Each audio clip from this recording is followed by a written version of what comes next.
नमो ओम विष्णुपदाय विष्णुवेष्टाय भूतले श्रीमते जय पदकस्थान नमो आचार्य पदाय निताय की पदाय निगोर पददंडाय नमो ओम विष्णुपदाय विष्णुवेष्टाय भूतले श्रीमते भक्ति वेदांत स्वामी नमस्ते सरस्वती देवी गौरवाणी प्रचारिण निर्विशेष शून्यवादी पश्चात देशकाय गुरुवे गौरचंद्राय राधिकाय तदालय कृष्णाय कृष्ण भक्ताय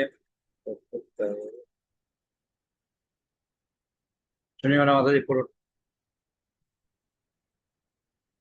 হরে কৃষ্ণ প্রভু প্রণাম।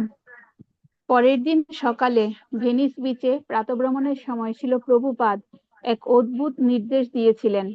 ভক্ত পরিবৃত হয়ে আলতোভাবে বালুর উপর ঝড়ি স্পর্শ করে হাঁটতে হাঁটতে তিনি বলছিলেন, এই 17টি খণ্ড যে ছাপা হয়নি তা আমাদের আন্দোলনের এক মস্ত বড় সমস্যা। হ্যাঁ, ছিল প্রভুপাদ সেই সম্বন্ধে সচেতন হয়ে একাগ্রতা সহকারে রামেশ্বর উত্তর দিয়েছিল। অন্যান্য ভক্তরাও সম্মতি জানিয়ে মাথা নেড়েছিল। কিছু না কিছু একটা করতেই হবে। হ্যাঁ, প্রভুপাদ বলতে থাকেন, সেগুলি এক্ষুনি ছাপাতে হবে। হ্যাঁ, ছিল প্রভুপাদ বিনীতভাবে রামেশ্বর উত্তর দেয়, আমার মনে হয় 2 মাসের মধ্যে সেগুলো ছাপানো হবে। ছিল প্রভুপাদ চূড়ান্ত মন্তব্য করেন। রামেশ্বর বুঝতে পারছিলেন না সেই কথাটি সে ঠিক মতো শুনছে কিনা। প্রেস সবে খোলা হয়েছে, আর্টিস্টদের ঘরে তখনো আলোর বন্দোবস্ত হয়নি। 2 মাসের মধ্যে বইগুলো ছাপানো অসম্ভব। কাজের মাত্রা বাড়াবার পরিকল্পনা সম্বন্ধে শিল প্রভুপাদকে বলার এটি হচ্ছে উপযুক্ত সময়। রামেশ্বর শিল প্রভুপাদের কাছে এগিয়ে আসে। শিল প্রভুপাদ, সে বলতে শুরু করে, সেই সম্বন্ধে আমরা মিটিং এ আলোচনা করেছি এবং এখন যে প্রেসটি এখানে প্রতিষ্ঠিত হয়েছে তার ফলে আমার মনে হয় আমাদের উৎপাদন 4 গুণ বেড়ে যাবে। আমরা মনে করি যে এখন আমরা 4 মাসে একটি গ্রন্থ প্রকাশ করার পরিবর্তে প্রতি মাসে আপনার লেখা একটি গ্রন্থ প্রকাশ করব। এখন রামেশ্বর ও রাধাবল্লভ এগিয়ে এসে শিল প্রভুপাদের পাশে হাঁটছিল এবং তার অন্য পাশে তমালকৃষ্ণ গোস্বামী ও ব্রহ্মানন্দ স্বামী হাঁটছিল। প্রতি মাসে একটি বই শিল প্রভুপাদ যেন উচ্চ স্বরে সেই কথাটি বিবেচনা করতে লাগলেন। তার মানে 1 বছরেরও বেশি সময় লাগবে। তা যথেষ্ট দ্রুত নয়? রামেশ্বর রাধাবল্লভ পরস্পরের দিকে তাকিয়ে থাকে এবং অন্যান্য ভক্তরা তাদের দিকে তাকিয়েছিল। সবকটি বই 2 মাসের মধ্যে ছাপাতে হবে, শিল প্রভুপাদ আবার বলেন। এবার তারা স্পষ্টভাবে শুনতে পায় এবং সেই দুজন ম্যানেজার বিস্ময়ে স্তম্ভিত হয়ে যায়। শিল প্রভুপাদ, রামেশ্বর বলে, আমার মনে হয় সেটি অসম্ভব। আমরা হয়তো তাড়াতাড়ি। শিল প্রভুপাদ উঠে দাঁড়িয়ে পড়েন। সুদৃঢ়ভাবে তার ছড়িটি বালির উপরে স্থাপন করে তিনি রামেশ্বরের দিকে তাকিয়ে অত্যন্ত গম্ভীরভাবে বলেন, অসম্ভব কথাটি মূর্খের অভিধানে কেবল পাওয়া যায়। হঠাৎ রামেশ্বর বুঝতে পারে যে এখন তার পারমার্থিক জীবন নিয়ে টানাটানি। এখন অসম্ভব কথাটি বলার অর্থ হবে যে শ্রীকৃষ্ণের প্রতিনিধির উপর তার আস্থা নেই, ভগবানের শক্তির উপর তার আস্থা নেই। এখন জড়জাগতিক হিসাব নিকাশ এবং জাগতিক দৃষ্টিভঙ্গি তাকে ত্যাগ করতে হবে। রামেশ্বর এবং রাধাবল্লভ যখন স্তম্ভিত হয়ে দাঁড়িয়েছিল তখন শিল প্রভুপাদ অন্য ভক্তদের সঙ্গে নিয়ে আবার চলতে শুরু করেন। তারা দুজন দ্রুত এগিয়ে আসে এবং অন্য সকলে তাদের দিকে তাকায়, যেন তারা বলতে চায়, সন্দেহ ত্যাগ করো, তোমাদের এটি করতেই হবে। রামেশ্বর শিল প্রভুপাদকে জিজ্ঞাসা করে সে প্রেসের অন্যান্য ভক্তদের সঙ্গে সেই সম্বন্ধে আলোচনা করে তাকে জানাতে পারি কিনা। শিল প্রভুপাদ উত্তর দেন, হ্যাঁ, যা কিছু প্রয়োজন তাই করো। রামেশ্বর এবং রাধাবল্লভ ফিরে যায় আর শিল প্রভুপাদ এবং অন্য সকলে সমুদ্র সৈকত ধরে এগিয়ে চলেন। রামেশ্বর এবং রাধাবল্লভ মন্দিরে প্রাতঃকালীন অনুষ্ঠানের সময়, জপ করার সময় এবং শিল প্রভুপাদের পাঠের সময় একাগ্রচিত্ত হওয়ার চেষ্টা করছিল, কিন্তু তারা কেবল একটি বিষয় চিন্তা করতে পারছিল, কিভাবে 2 মাসের মধ্যে 17টি গ্রন্থ ছাপানো যায়। তারপর প্রেসের কর্মচারীদের সঙ্গে আলোচনা করে তারা নিঃসংশয় হয় যে তা করা সম্ভব, যে যেন কোনো অলৌকিক শক্তি অবতরণ করবে, কোনো না কোনো ভাবে তা করা সম্ভব। তাই সেই পরিকল্পনাটি সে তাদের জানিয়েছিল এবং অন্যান্য কর্মকর্তাদের প্রত্যয় উৎপাদন করেছিল। সেটি করা সম্ভব। পরে রামেশ্বর শিল প্রভুপাদকে বলেছিল। শিল প্রভুপাদ উত্তর দিয়েছিলেন, রামেশ্বর কতগুলি শর্তের উপর উল্লেখ করেছিল। বাংলা এডিটিং এর কাজ নির্বিঘ্নে সম্পন্ন করার জন্য এডিটরদের নিয়মিতভাবে শিল প্রভুপাদের সঙ্গে আলোচনা করতে হবে। শিল প্রভুপাদ তৎক্ষণাৎ রাজি হয়েছিলেন এবং বলেছিলেন যে 2 মাসের মধ্যে বইগুলি ছাপাবার জন্য তিনি যতদিন প্রয়োজন লস অ্যাঞ্জেলেসে থাকতে প্রস্তুত। তাছাড়া আর্টিস্টরা যত তাড়াতাড়ি সম্ভব কাজ করবে, তবে তাদের ছবির মান ততটা উন্নত নাও হতে পারে। শিল প্রভুপাদ বলেছিলেন, নাই মামার চেয়ে কানা মামা ভালো। রামেশ্বর যখন বলে যে আর্টিস্টদের নানা রকম প্রশ্ন থাকতে পারে, তখন প্রভুপাদ তাদের সেই প্রশ্নের উত্তর দিতে রাজি আছেন বলে সম্মতি জানান। ছবির পরিবর্তে শ্রী চৈতন্য মহাপ্রভুর লীলার সঙ্গে যুক্ত ভারতের বিভিন্ন পবিত্র স্থানের ফটো ব্যবহার করতে তিনি সম্মতি জানান। শিল প্রভুপাদের সঙ্গে আলোচনার পর রামেশ্বর এবং রাধাবল্লভ অনুভব করে যে হয়তো সেটি সম্ভব। তারা শিল প্রভুপাদের ঘর থেকে বেরিয়ে সিঁড়ি দিয়ে দ্রুত গতিতে নেমে আসে। ম্যারাথন শুরু হয়। শিল প্রভুপাদ যদিও বলেছিলেন তিনি লস অ্যাঞ্জেলেসে থাকবেন, তবে কয়েকদিনের পরেই তিনি ঠিক করেন যে তার ভ্রমণের পরিকল্পনা অনুসারে আমেরিকার বিভিন্ন মন্দিরে ভ্রমণ করবেন। বিভিন্ন স্থানে তার শিষ্যদের পারমার্থিক মঙ্গল তত্ত্বাবধান করার জন্য তিনি গভীর আবেগ অনুভব করেন এবং আমেরিকায় ও কানাডার ইস্কনের 13টি কেন্দ্রে ভ্রমণ করতে মনস্থ করেন। 2 মাসের মধ্যে 17টি খণ্ড ছাপাবার প্রতিজ্ঞা তিনি প্রেসের কর্মকর্তারা ঠিকমতো কাজ করছে কিনা তা দেখবার জন্য তিনি 1 মাসের মধ্যেই লস অ্যাঞ্জেলেসে ফিরে আসেন। তার শিষ্যদের ঐকান্তিক নিষ্ঠা দর্শন করে শিল প্রভুপাদ খুশি হয়েছিলেন। তিনি তাদের বলেছিলেন 2 মাসের মধ্যে 17টি বই ছাপাতে এবং তারা সেই কাজটি যে অসম্ভব সেই কথা তাকে বোঝাবার চেষ্টা না করে ঐকান্তিক নিষ্ঠা সহকারে তার সেই আদেশ শিরোধার্য করে নিয়েছিলেন। তার সেই নির্দেশের পরিবর্তন না করে তারা তাদের জীবনযাত্রার পরিবর্তন করেছিলেন। তারা রুটিন মাফিক কাজ করার পরিবর্তে এক অসাধারণ প্রচেষ্টার জগতে প্রবেশ করেছিলেন। তার ফলে প্রভুপাদ এবং তারা উভয়ই গভীর তৃপ্তি অনুভব করেছিলেন। সেই সম্বন্ধে প্রভুপাদ বলেছিলেন সেটি ছিল শ্রী চৈতন্য মহাপ্রভু এবং পূর্বতন আচার্যদের সন্তুষ্টি বিধান করার একটি আয়োজন। লাগুনা বিচ, সেন ডিয়েগো এবং তারপর সেখান থেকে ডালাসে যাওয়ার আরেকটি পরিকল্পনা প্রভুপাদ করেছিলেন।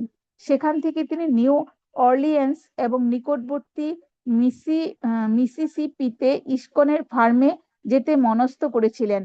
তারপর ডেট্রয়েট, টরন্টো, বোস্টন এবং নিউ ইয়র্ক, অবশেষে ইউরোপ এবং ভারত পর্যটন। শিল প্রভুপাদের দৃষ্টিভঙ্গিতে তার পর্যটন ছিল কৃষ্ণ ভাবনামৃত প্রচারের এক বিশেষ অঙ্গ। সেই সম্বন্ধে তিনি বার্কেলে তার আগমনী ভাষণে বলেছিলেন, আমি বছরে 2-3 বার সারা পৃথিবী পর্যটন করছি। আমার কর্তব্য হচ্ছে আমার যে সমস্ত শিষ্য আমাকে গুরুরূপে বরণ করেছে তাদের যাতে অধঃপতন না হয় তা দেখা, সেটি হচ্ছে আমার উৎকণ্ঠা। শিল প্রভুপাদ কেবল তার শিষ্যদের জন্য উদ্বিগ্ন ছিলেন না, তিনি প্রতিটি মানুষের জন্য উদ্বিগ্ন ছিলেন। মানব সমাজের অধঃপতন এবং অন্ধকারাচ্ছন্ন অবস্থা দেখে বিশেষ করে পাশ্চাত্যের তিনি গভীর বেদনা অনুভব করতেন। তিনি চেয়েছিলেন ইংরেজি ভাষাভাষী জগৎকে সাহায্য করতে, যে নির্দেশ তার গুরু মহারাজ তাকে দিয়েছিলেন। 2 বছর আগে কলকাতায় গভীরভাবে অসুস্থ হওয়া সত্ত্বেও তিনি লন্ডনের রথযাত্রায় অংশগ্রহণ করতে গিয়েছিলেন। সেটিই ছিল তার মহান বাসনা। পাশ্চাত্য জগতে ভগবানের বাণী প্রচার করা, যেখানকার মানুষ ভগবানের অস্তিত্ব অস্বীকার করে ইন্দ্রিয় তৃপ্তির মহিমা প্রচার করছে, যারা মনোধর্ম প্রসূত দার্শনিক মতবাদের দ্বারা প্রবলভাবে আচ্ছাদিত। সাধারণ মানুষ সহজেই তাদের অন্ধকারাচ্ছন্ন পন্থার পরিবর্তন করবে না, কিন্তু তিনি বলেছিলেন যে তিনি যদি কেবল একজন মানুষকে শুদ্ধ ভক্তে পরিণত করতে পারেন তাহলে তার কাজ সফল হবে। শিল প্রভুপাদ কয়েক মাস ধরে তার গুরুত্বপূর্ণ ভারতীয় প্রকল্পগুলির জন্য প্রবলভাবে কাজ করতেন, কিন্তু তারপর আবার ভ্রমণ এবং প্রচার করার জন্য পাশ্চাত্যে ফিরে আসতেন। দুটিরই প্রয়োজন ছিল, ভারতে তার প্রকল্পগুলির উন্নয়ন করা এবং পাশ্চাত্যে পর্যটন করা। ডেট্রয়েট, 2রা অগাস্ট 1975। হেনরি ফোর্ডের প্রপৌত্র আলফ্রেড ফোর্ড ডেট্রয়েটে শিল প্রভুপাদের কয়েকজন শিষ্যের সান্নিধ্যে এসে এবং Bhagavad Gita as it is পাঠ করে কৃষ্ণ ভক্তির প্রতি আকৃষ্ট হয়েছিল। সে কৃষ্ণ ভাবনার বিধিগুলো পালন করতে শুরু করেছিল এবং নিয়মিতভাবে প্রতিদিন 16 মালা হরে কৃষ্ণ মহামন্ত্র জপ করতে শুরু করেছিল। এখন সে শিল প্রভুপাদের দীক্ষিত শিষ্য। নাম তার অম্বরীশ। একটি বিরাট সাদা রঙের লিঙ্কন কন্টিনেন্টাল লিমুজিন নিয়ে সে বিমানবন্দরে এসে শিল প্রভুপাদের জন্য অপেক্ষা করছিল। শিল প্রভুপাদকে আসতে দেখে গাড়ি থেকে নেমে রাস্তার উপরে সে তাকে প্রণাম জানায়। সে শিল প্রভুপাদের জন্য লিমুজিনের পিছনের দরজাটি খুলে দেয় বন্ধ করে এবং তারপর তার আসনে এসে বসে, ঠিক একটি সোফারের মতো।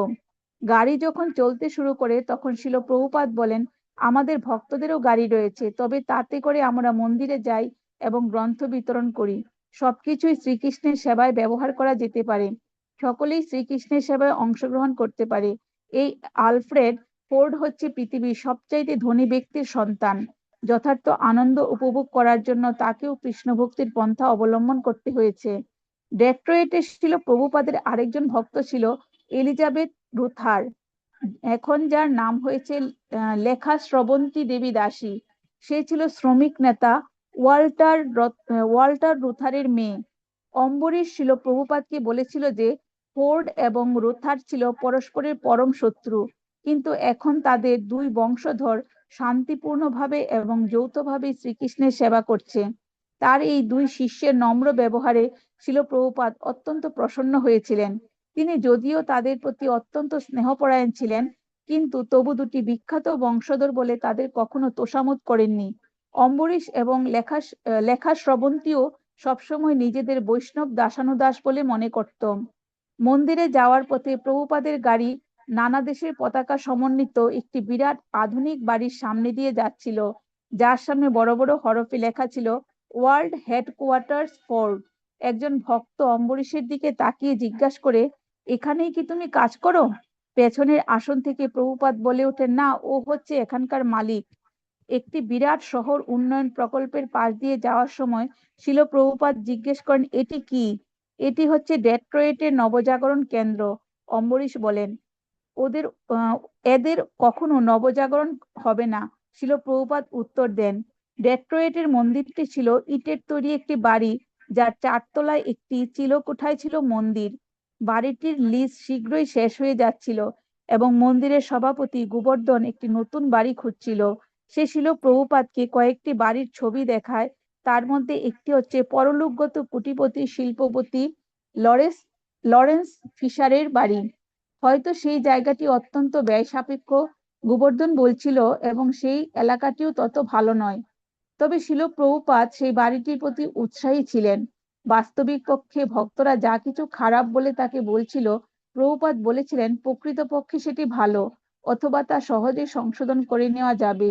সেই অঞ্চলের অত্যন্ত বেশি অপরাধজনক কার্যকলাপের কথা তাকে বলা হলে তিনি বলেন, তোমাদের ভয় পাওয়ার কিছু নেই, কেবল হরে কৃষ্ণ মহামন্ত্র কীর্তন করো এবং প্রসাদ বিতরণ করো।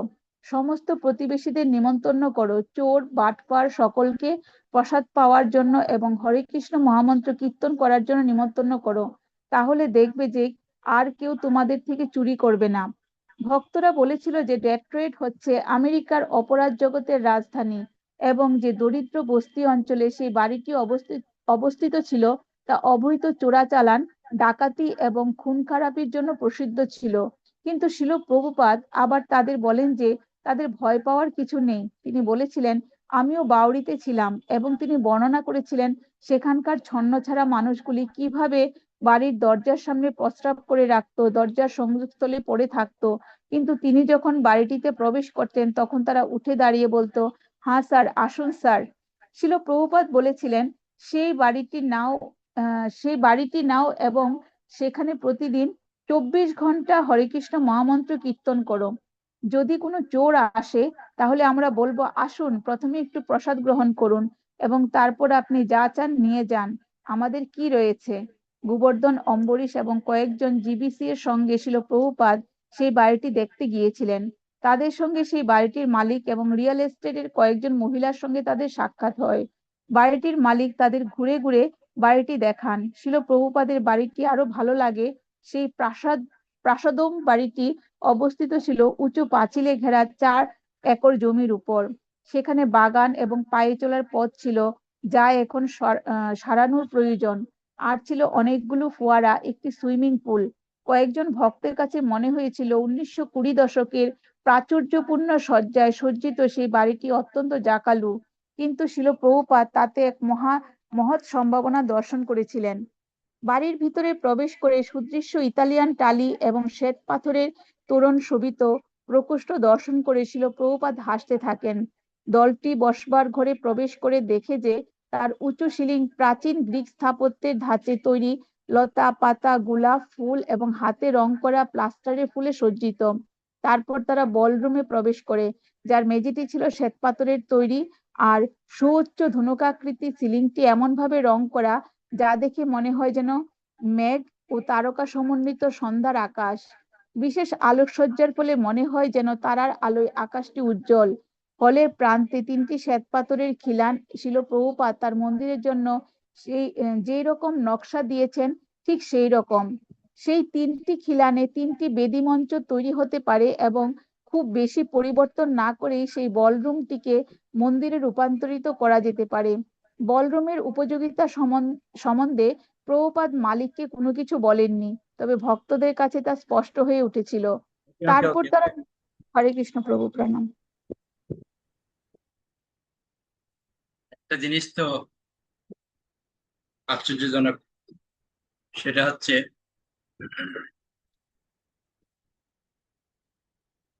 যেখানে ভক্তরা মনে করছে এটা ভালো হবে না, প্রভুপাদ মনে করছে ওটাই ভালো। এটা হচ্ছে প্রভুপাদের ক্রেডিট। আমরা হলে কি বলতাম, ঠিক আছে হ্যাঁ তুমি বলছো কোনো ভয়, না না বাবা আমরা যাবো না, আমরা হলে এরকম বলতাম। আর প্রভুপাদ কি বলছে, হরিনাম করো 24 আওয়ার্স, চলো। এই হচ্ছে শুদ্ধ ভক্তের একটা গুণাগুণ। আরেকটা জিনিস, প্রভুপাদ আমাদেরকে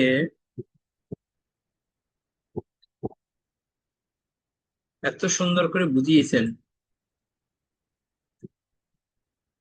সেটা হচ্ছে দুইজন বিপরীতমুখী,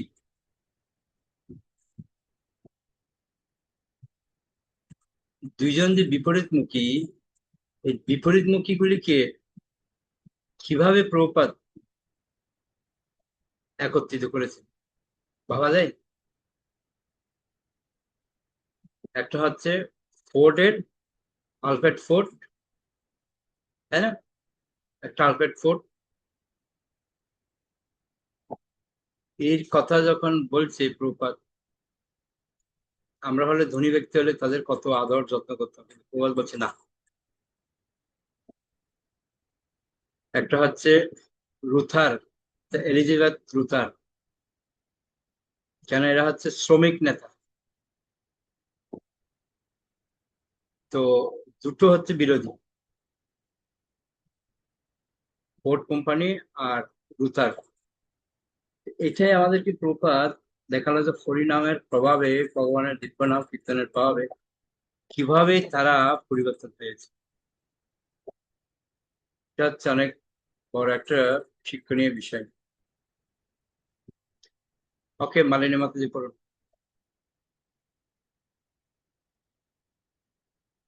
হরে কৃষ্ণ প্রভু প্রণাম। তারপর তারা নৌকা রাখার জায়গায় যান। সেটি ছিল বাড়ির নিচে একটি জলের গ্যারেজ, যেখানে একটি প্রমোত্তরী রাখা যেত। সেই বোট ওয়েল এর সামনেই রয়েছে একটি কৃত্রিম জলপথ, যা গিয়ে পড়েছে নিকটবর্তী ডেট্রয়েট নদীতে। প্রভুপাদ উল্লেখ করেছিলেন যে ভক্তরা প্রচারের জন্য একটি নৌকা সংগ্রহ করতে পারে। একটি আড়ম্বরপূর্ণ ঘর থেকে আরেকটি আড়ম্বরপূর্ণ ঘরে ঘুরে দেখতে দেখতে শ্রীল প্রভুপাদ এবং তার দলবল দেখতে পায় বহু কারুকার্য খচিত পাথরের স্তম্ভ, হাতে আঁকা মেঝে এবং ইতালি ও গ্রিস থেকে আনা দেয়ালের টালি আর সোনার পাতে মোড়া নকশা সমন্বিত সিলিং। দুর্লভ প্রাচীন ঝাড় লণ্ঠন অনেকগুলি ঘরে শোভা পাচ্ছে। সেখানে ছিল অনেকগুলি বসবার ঘর, লাইব্রেরি ঘর, একটি খাবার ঘর, একটি বিলিয়ার্ড রুম, একটি সঙ্গীত কক্ষ, দুটি বিরাট বিরাট শোবার ঘর এবং এছাড়া বেশ কয়েকটি শোবার ঘর। সবই ছিল অত্যন্ত জমকালো। শ্রীল প্রভুপাদ গোপনে তার ভক্তদের বলেছিলেন, এক একটি ঘরের মূল্যই বলতে গেলে এই বাড়িটির মূল্য। বাড়ির মালিক মায়ান, মুর, স্প্যানিশ, গ্রিক এবং ইতালিয়ান প্রভাবের কথা বর্ণনা করেন এবং খাবার ঘরে হাতে কাটা দুটি স্তম্ভ তিনি দেখান, যা একটি ইউরোপীয় প্রাসাদ থেকে উদ্ধার করা হয়েছিল। শিল প্রভুপাদ যেখানেই তাকাচ্ছিলেন সেখানে ঐশ্বর্যের প্রাচুর্য দেখতে পাচ্ছিলেন। গৃহাভ্যন্তরে একটি শ্বেত পাথরের ফোয়ারা, উজ্জ্বল টালির তৈরি একটি দেয়ালে হাতে আঁকা কার্নিশ, এমনকি বিদেশ থেকে আনা জমকালো টালি এবং সোনার পাতে মোড়া বিরাট বিরাট বাথরুমগুলিও ছিল অসাধারণ। ঘরে ঘরে ঘুরে ঘুরে বাড়িটি দেখা শেষ হলে শ্রীল প্রভুপাদ তার অনুগামীরা বাড়ির মালিক এবং এস্টেট এজেন্ট সুইমিং পুলের পাশে একটি ছাতার নিচে একটি প্যাটিও টেবিলে বসেন। শ্রীল প্রভুপাদ ইতিমধ্যেই তার শিষ্যদের বলেন, ধর্ম প্রচারের উদ্দেশ্যে বাড়ির মালিকের সেই বাড়িটি ইসকনকে দান করা উচিত এবং তিনি ব্রহ্মানন্দ স্বামীকে সেই অনুরোধটি করতে বলেন। বাড়ির মালিক যেহেতু দাম সম্বন্ধে কিছুই বলেননি, তাই শ্রীল প্রভুপাদ বলতে শুরু করলেন, আমরা হচ্ছে ভিক্ষুক। তিনি আন্তরিকভাবে বলেন, তবু তাতে রসিকতার রেশ দেখা যায়। অম্বরীশ এবং উপেন্দ্র সলজ্জ ভাবে তাদের মুখ ডাকে, আমাদের টাকা নেই। শ্রীল প্রভুপাদ দৃপ্ত কণ্ঠে বলতে থাকেন, তাই আমরা আপনাদের কাছে অনুরোধ করছি, দয়া করে এই বাড়িটি আমাদের দিন। বাড়ির মালিক অবিশ্বাসের দৃষ্টিতে রিয়াল এস্টেটের এজেন্টের দিকে তাকান এবং তারপর বিচলিত ভাবে হাসেন। সেই প্রশ্নই ওঠে না। তিনি বলেন, আমার পক্ষে সেটি সম্ভব নয়। এজেন্টটিও ঘাবড়ে যায় এবং ভেঙে পড়ে। ফিসফিস করে তিনি বলেন, উনি সেটি করতে পারেন না। আমি এটি আপনাকে দিতে পারি না। বাড়ির মালিক তার কারণ ব্যাখ্যা করে বলেন, কেননা এই সম্পত্তিটি সংরক্ষণ করতে গিয়ে আমার অনেক টাকা ক্ষতি হয়েছে, সুতরাং আমাকে সেই টাকাটি বুঝে নিতে হবে। এই সম্পত্তিটি আমার আয়ের বড় অংশ। তাহলে শ্রীল প্রভুপাদ বলেন, আপনি কত চান? মালিক উত্তর দেন, আমাকে অন্তত $35 পেতে, $35,000 না, $350,000 পেতেই হবে। কোনো ভক্তই কিছু বলতে সাহস পেল না। প্রভুপাদ মুহূর্তকাল চিন্তা করে বললেন, আমরা আপনাকে নগদ $3 লক্ষ দেব। মালিক উত্তর দেন, আমি এই বিষয়ে একটি ভেবে দেখব। এস্টেটের প্রকৃত এজেন্টটি উঠে দাঁড়িয়ে বলেন যে এই ধরনের লেনদেন সাধারণত সরাসরি মালিকের সঙ্গে হয় না। কিন্তু শ্রীল প্রভুপাদ তাকে উপেক্ষা করে বাড়ির মালিককে বলতে থাকেন, সেই বাড়িটি কি অপূর্ব সুন্দর। তারপর শ্রীল প্রভুপাদ উঠে দাঁড়িয়ে তার ভক্ত পরিবৃত হয়ে সেই বাগানে একটু পায়চারি করেন। গোবর্ধন শ্রীল প্রভুপাদকে জিজ্ঞাসা করেছিল সেই বাড়িটি তার ভালো লেগেছে কিনা, এবং শ্রীল প্রভুপাদ বলেছিলেন, হ্যাঁ, এরকম একটি বাড়ি কার না ভালো লাগবে। অম্বরীশের পছন্দ হয়নি। গোবর্ধন বলেছিল, ও, অম্বরীশ বলেছিল যে তার মনে হয়েছিল সেই বাড়িটি যেন মায়া। হ্যাঁ, শ্রীল প্রভুপাদ বলেছিলেন, কিন্তু মায়াও শ্রীকৃষ্ণ। আমরা সবকিছু শ্রীকৃষ্ণের সেবায় ব্যবহার করতে পারি। বাগানের পথ ধরে তারা গাড়িতে ফিরে আসেন। শ্রীল প্রভুপাদ অম্বরীশকে জিজ্ঞাসা করেন, তাহলে এটি কি সম্ভব? হ্যাঁ শ্রীল প্রভুপাদ, সেটি সম্ভব।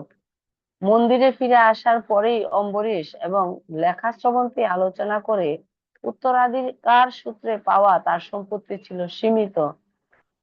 তবু সে $1,25,000 দিতে পারবে, আর বাকি টাকাটা অম্বরীশকে দিতে হবে। পরের দিন বাড়ির মালিক শ্রীল প্রভুপাদের সঙ্গে দেখা করতে এসেছিলেন। তার সঙ্গে দুজন মহিলা ছিল এবং তাদের সকলেই একটু নেশাচ্ছন্ন বলে মনে হয়েছিল। তিনি বলতে এসেছিলেন যে সেই প্রস্তাব দিতে তিনি সম্মত হয়েছেন। শ্রীল প্রভুপাদ হেসে এই বাড়িটি কিনতে তার সম্মতি জানান। পরে খোলাখুলি ভাবে ছিল প্রভুপাদ সেই বাড়িটি কেনার ব্যাপারে তার আনন্দ প্রকাশ করেন। তিনি বলেন, দেখো, আমার কাছে 1 পয়সাও ছিল না, কিন্তু তবু আমি তাকে $3 লক্ষ দিতে সক্ষম হয়েছি। আর এখন শ্রীকৃষ্ণ সেই টাকাটি আমাকে জোগাড় করে দিচ্ছেন। শ্রীল প্রভুপাদ সেই বাড়িটির মালিককে বললেন, আমি একজন সন্ন্যাসী, আমার কোনো টাকা নেই, এবং তার শিষ্যদের কাছ থেকে $3 লক্ষ সংগ্রহ করলেও তার কাছে কোনো টাকা ছিল না। তার কয়েকদিন পর তার সঙ্গে কিছু না নিয়ে তিনি টরন্টোতে যাত্রা করেন। সবকিছু ছিল শ্রীকৃষ্ণের, তাই সবকিছু শ্রীকৃষ্ণের সেবাতেই ব্যবহার করতে হবে। টরন্টোতে শ্রীল প্রভুপাদের উত্তর আমেরিকা ভ্রমণ হঠাৎ বাধাপ্রাপ্ত হয়।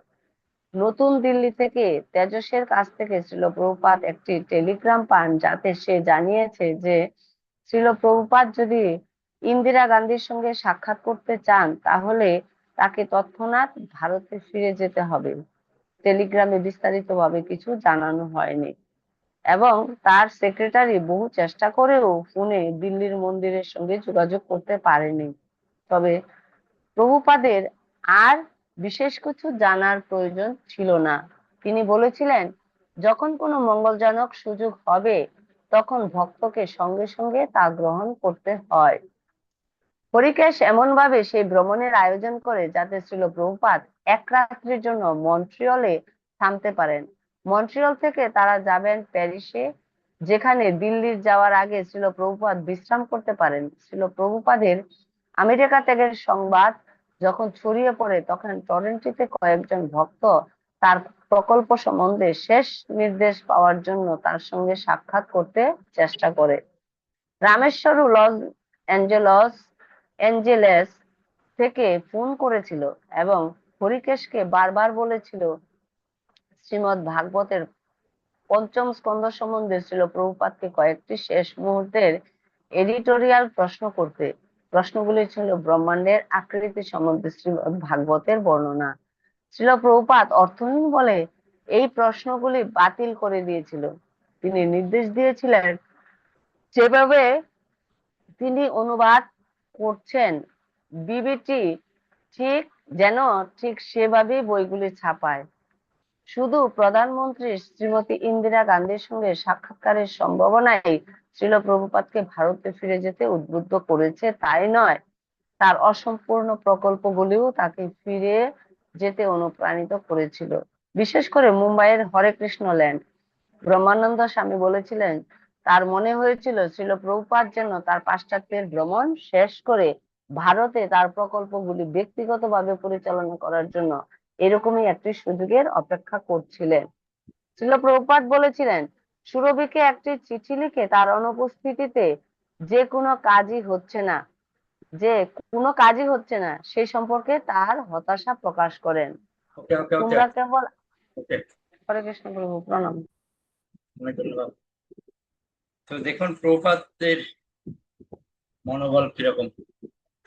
আমার তো হাসি পায়, যার কাছে 1 টাকাও নেই, $350,000 মানে $350,000 ভাবা যায় কিভাবে ভগবানের প্রতি পূর্ণ সমর্পণ। দেখুন, এই জন্য প্রভুপাদ প্রভুপাদ প্রভুপাদ পুরো ভগবানের প্রতি বিশ্বাস কিরকম। হ্যাঁ, ভগবান দেবে, চিন্তা নেই, সাহস করে নেমে গেছে, সাকসেস হয়েছে। তো আমাদের এই প্রভুপাদের জীবন থেকে উৎসাহ উদ্দীপনা আমাদেরকে নেওয়া উচিত। প্রভুপাদের কিরকম ভগবানের প্রতি বিশ্বাস, সে বিশ্বাসটুকু আমাদের জানতে হবে। ওকে, তাহলে আমরা এখানে শেষ করি। মঞ্চা কল্পতরুবাচ্চ বা সিন্ধুবাচ্চ পতিতানাং পাবনেভ্যো বৈষ্ণবেভ্যো বৈষ্ণববৃন্দ কি জয় জয় গৌর